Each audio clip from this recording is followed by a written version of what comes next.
Hello everyone, it's me Rafina of My Creations. I am here to give you some updates on what's going on.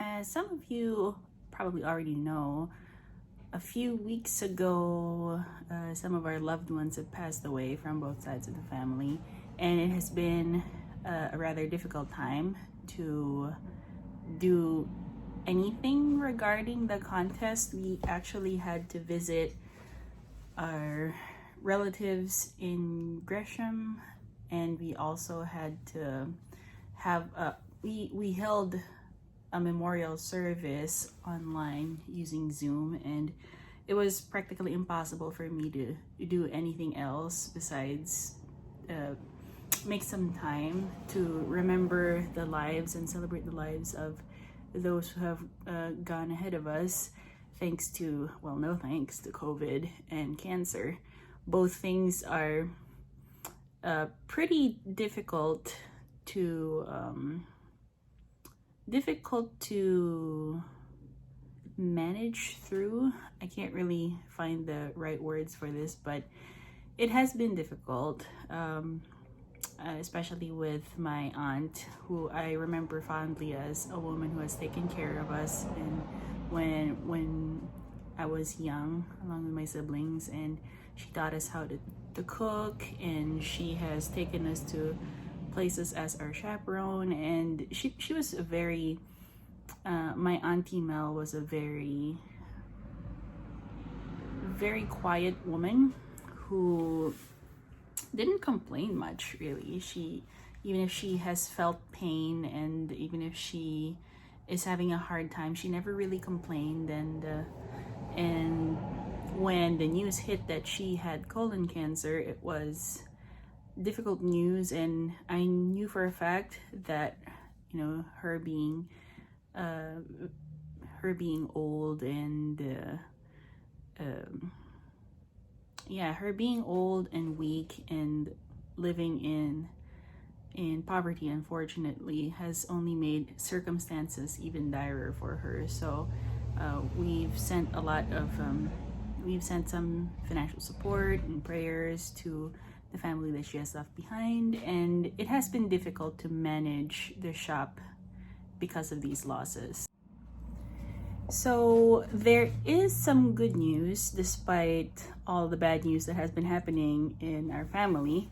The good news is that I have gotten myself a job, and this job is full-time, 40 hours a week, and this does mean that my shop, My Creations, will be undergoing some change because of that. So since this is supposed to be my full-time job, selling some yarn and some knickknacks created through yarn, I guess, whatever you call them, it's not lucrative for people who just started in this overly saturated market. As some of you know, it's difficult to start a business, and it's also difficult to make a name for yourself in America.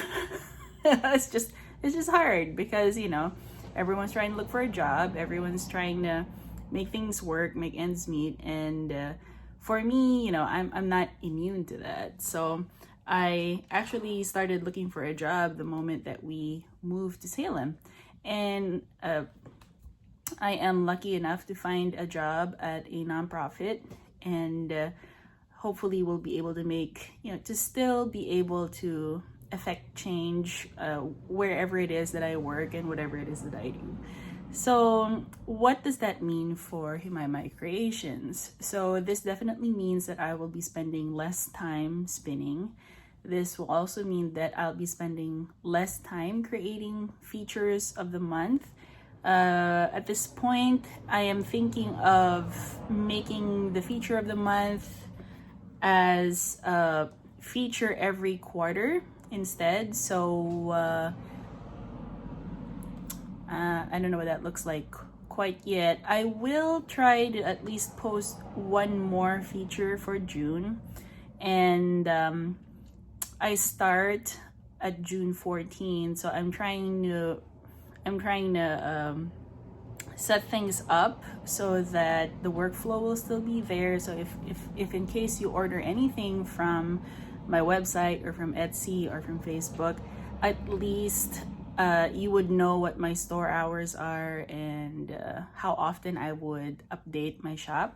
From the looks of things, I will probably be able to add about 1 or 2 skeins a week instead of 2 to 4 skeins a week, which I have been doing fairly well. And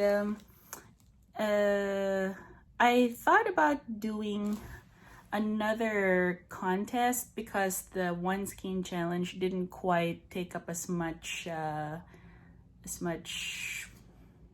influence, I guess, as I hoped it would. So I'm thinking of creating a 2-month-long contest where I will be giving away prizes every 2 weeks. So from June to July, every 2 weeks, I will be picking a winner who will receive something from my shop, and I'll be posting more details in the future.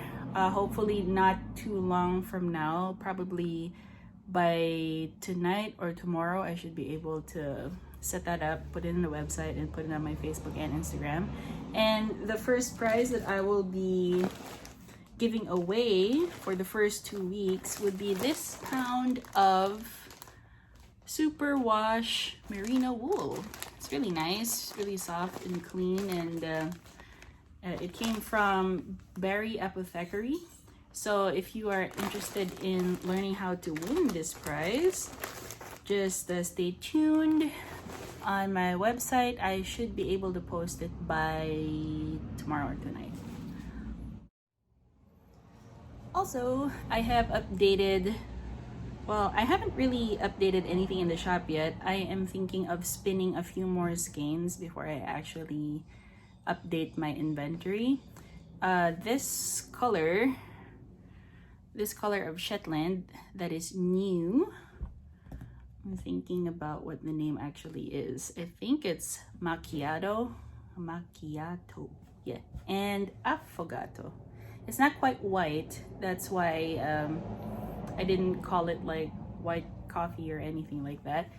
But these two will be available by the end of the week, I believe. I will post an update on Friday, and when I started spinning this, I think I have about 12 ounces, which should give me about 6 skeins. It should give me about 6 skeins, and then I have a pound of this, so I'm expecting to receive let's see, 2 pounds, about 16 skeins of this. So hopefully I'll be able to spin a whole bunch of these before I start working on the 14th. And then I'm also trying to spin some more Jacob wool and other colors. So as you know, I don't spin fast, and even if I do have a lot of roving lying around, it doesn't necessarily what the numbers that I have on my inventory online does not reflect what I actually have of roving. So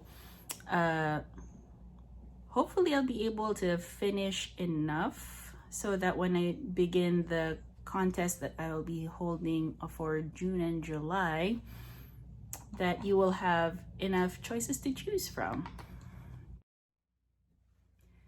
So another funny thing about moving to America is that I'm not really familiar with all of the holidays. And when you're a business owner, these holidays become more important. I guess it becomes more of your bread and butter instead of just another thing of capitalism. So I was not aware that May is also the Asian American Pacific Islander Heritage Month. Yeah, it's pretty long. And being an Asian myself, I'm not quite yet an Asian American, but everyone else in my household is. But I understand the significance of the Asian community and Pacific Islander community to America. So it's unfortunate that I didn't really pick up on that in the beginning of May because so many things have happened this May. So this is the main reason why I'm holding another contest for June and July. And also June and July has this Tour de Fleece, which is it's something that fiber artists do in conjunction to, or let's see, it's something that they do to kind of celebrate Tour de France, but instead of biking around France, it's more of like creating your fiber arts projects for a month, I think, or 2 weeks. Yeah, I don't even know anything about Tour de France. Little, you know, like I don't even know anything about Tour de Fleece until I started this small business. So I am going to kind of celebrate that as well. And that's also one of the reasons why I'm going to be doing a contest from June and July. And since May is at its end, today I am also going to be showing you the final video or the final entry for the International Heritage Breeds Week. As some of you are familiar, International Heritage Breeds Week is it is celebrating all of the heritage breeds. By heritage breeds, I mean domesticated breeds around the world, and how it helps with biodiversity and preventing domesticated animals from becoming extinct. We know that having mass mono-agriculture also creates issues with diseases that pretty much causes a lot of gene mutation that transfers to humans as well.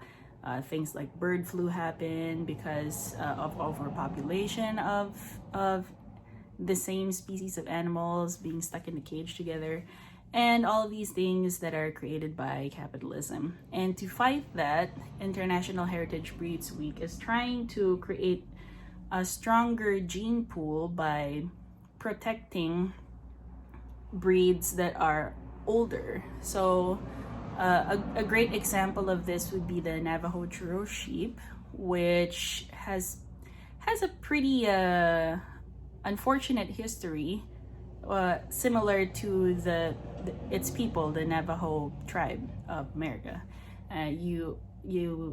Some people know that the Navajo tribe have been exploited and, mass genocide and all that. And the sheep has also undergone this history, and Karen will be explaining a little bit of that, and I wanted to share with you the clip. It's an audio clip of our interview conversation, and I wanted to share this bit instead of just completely forgetting all about it. And I will be showing some photos instead because I don't have enough phone space to take a video of that conversation. So it's gonna be an audio clip with some pictures on the background. And I hope that you enjoy this little snippet of how important it is to remember history and to understand the roles that we play as people who are affecting change for the future. So this is an extra snippet, an extra feature for this month, and hopefully you will continue to support Himay Creations despite all the changes that this shop is currently going through.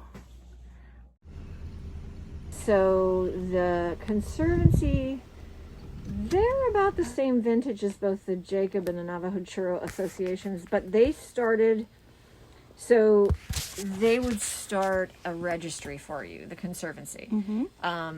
And then the goal was that eventually your group would take over its own registry. So that's what happened. So like the first year or two for both of those associations, it was run by the Conservancy. And then each of the groups formed a board and it took over their own. And I joined in 1995. I think 88 was the first year for the Jacobs and 89 for the Churros. Oh, so they weren't really a part of the Conservancy until that time. Well, yeah, they really, the Churros have been around since they've been around for 500 years. But they never had received much notice or attention. And so it was really in the 70s. It's a long checkered history for the churros. I don't know if you've read much of it, but in the 70s, most of them were gone. By the 70s, they found a few flocks kind of hidden in canyons on the reservation. By that point, they had crossed them so much, and every time the government, that land is pretty arid, and at one point there were so many flocks that it was just sort of devastating the land. And so the government came in and just basically wholesale slaughtered them and took them. I mean, and earlier than that, every time they wanted to suppress the Navajo, they would come in and take the sheep or kill the sheep. The sheep were their livelihood. And so the history of the sheep directly parallel the history of the people. Like on the Long March, I mean, they couldn't, I think they might have tried to take a few sheep, but basically they lost their sheep. And the Navajo have always been very agricultural, unlike a lot of the tribes that are very nomadic. They grew corn, they grew peaches, and they raised sheep. And so the Four Corners region, where they are now, their area was a lot larger initially, but they're one of the few people groups that were able to basically go back to where they came from. And so a lot of their sacred things are still in their land, which is unlike, the Confederated tribes of Grand Ronde. They all got moved from where they were originally at. So the Navajos, it's kind of an interesting, I mean, it's been a horrible history. It is. But they are really in their ancestral lands more so than most tribes. But still, I mean, they don't just a small portion of what they originally would have been on. And but yeah, the sheep are so closely tied. Every time they wanted to do something to suppress the Navajo, they would just kill the sheep. So by the mid 19th century, in 1900s, there were so few purebred, or what we think of as purebred churros left, and they found some various places. And what we have today, there were some Navajos there at when they formed the association, and they helped write the breed standard on what the animal should look like. So we have a pretty good idea of what they should look like, but there's a lot in there. So you could be, 5 generations of pure, and you get this sort of no double coated, it's like a redhead in a family or something, so it's in there. Yeah. And they call them a land race is what they are, because they're just kind of we know essentially where they started, a Spanish sheep. There's been so much in there over the years. And so what we're doing today is just trying to get as close to what we believe possible. They were. There's a lot of young Navajo weavers now raising them again, and their grandparents had them, and so they've got a lot of great information on what the churro is. Yeah.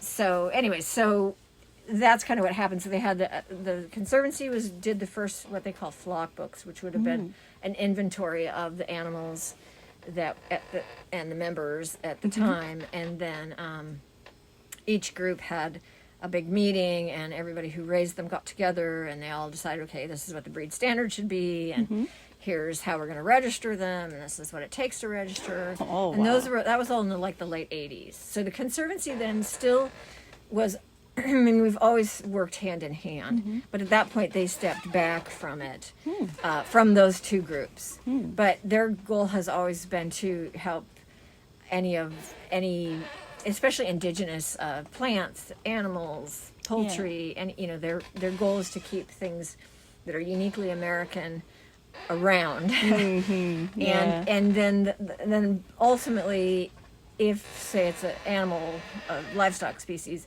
the goal is to help those people to be able to form their own group to now take it from there. So that they're really kind of kind of like reparations thing. But they've got a lot of knowledge. They started out in the in England, and it was a species survival trust, I think it was called, and then somebody came over here and started this doing here. The same thing, same idea. And initially, like in the Jacobs, the early Jacob breeders were registering theirs with the Jacob Sheep Society in Britain, because they already had one there.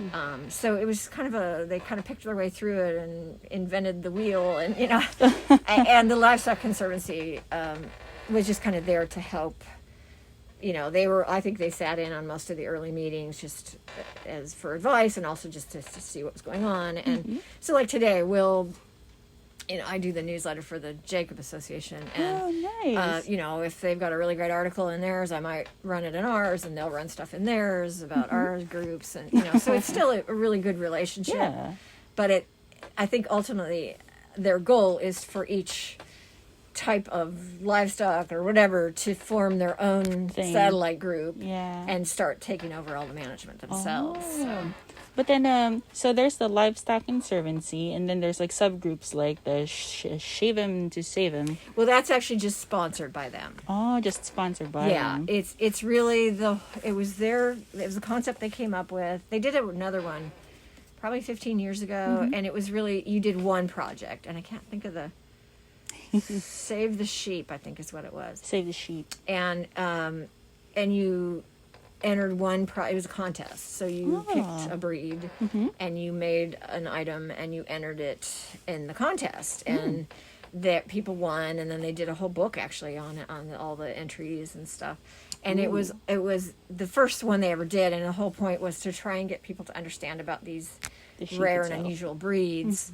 That they were out there, and to encourage people to use the wool, and that's what the Shave to Save 'em is too. So it's administered by the Livestock Conservancy, and they went around to all of our organizations, said, "Here's what we're looking at doing. You guys want to buy into? I mean, not buy, but are you good with this?" And we're like, "Sure. Anything that will help sell for our members, help to encourage them." And it really has been pretty successful. I've had a lot of people by Churro and Jacob. They're on their 11th project and they're they've used 10, 12 different breeds already. Oh my goodness. And the nice thing about the Shave 'em to Save 'em is it doesn't have to be a huge part. You can make yarn. It can be small.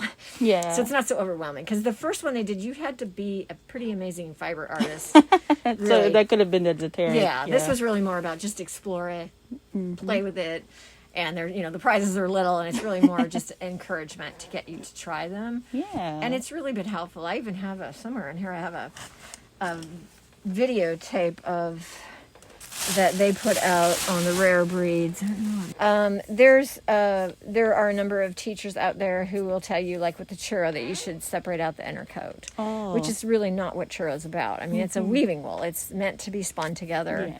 Maybe if you have nothing else to do with your time, you can nitpick everything. Yeah, but that's not what it's about. It's a weaving wool, and one of my things with these breeds is that I think you do them a disservice when you're trying to convince the world that they're a wool for every project. They're not.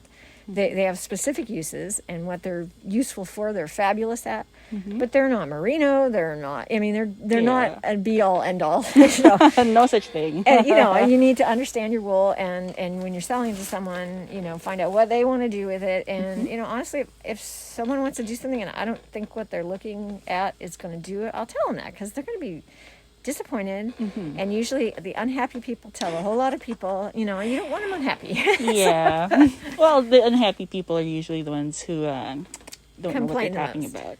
Yes. So. Well, true.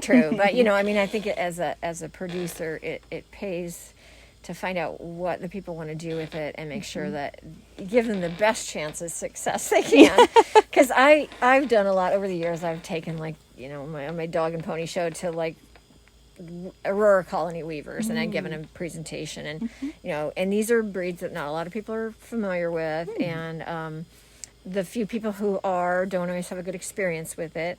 So you know, it was sort of my job to kind of help them to rethink that maybe they might want to try these again, because like the churro, it can get very coarse and very kempy. It is a coarse wool, but it shouldn't be a harsh wool, and it should be clean, and it shouldn't be like, you know, 15 inches long and so tangled and matted that you can't use it. And so I, you know, would take like a nice handful of selection of fleeces and tell them, you know, and let them touch it. And it was rewarding, because a lot of people are like, oh, this is nothing like the churro fleece I got, you know. Yeah. Or that someone gave them some Jacob fleeces and they had so much debris in them that, you know, like it was like discouraging for 5 them. years later, they're still trying again. I'm like, you know what? Throw it away and let's get you something that you can use, you know.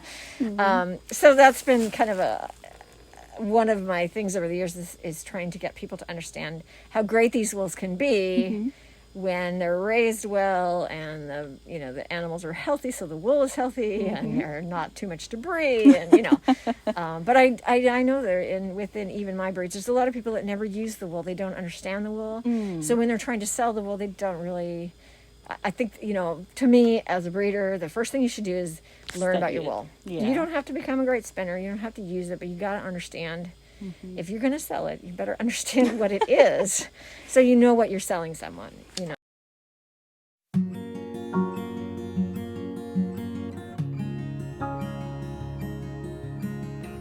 And that's all for this month's update. Thank you so much for supporting Jemima Creations, and if you'd like to see more videos like this in the future, or for more product updates, please hit the like and subscribe button, and also follow me in Facebook and Instagram so that you'll be updated as early as possible. Until then, happy knitting, happy crocheting, and whatever you do, stay awesome and stay safe. Bye!